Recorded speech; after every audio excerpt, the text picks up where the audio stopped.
Ngayon, patuloy ang pag-iral ng easterlies or yung mainit at malinsangan na hangin na nanggagaling sa dagat Pasipiko dito sa may Luzon at Visayas.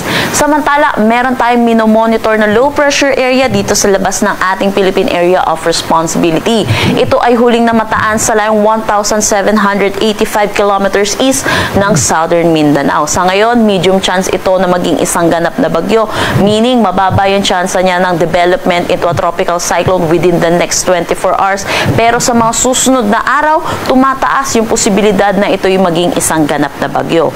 Posible itong pumasok ng ating PAR by Thursday or Friday bilang bagyo at papangalanan natin itong Ramil.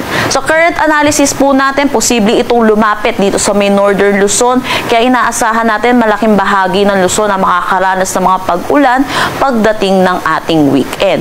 Pero sa ngayon, malayo pa po itong low pressure area natin, so posibleng magbago pa rin po itong track natin. Patuloy natin itong imo-monitor.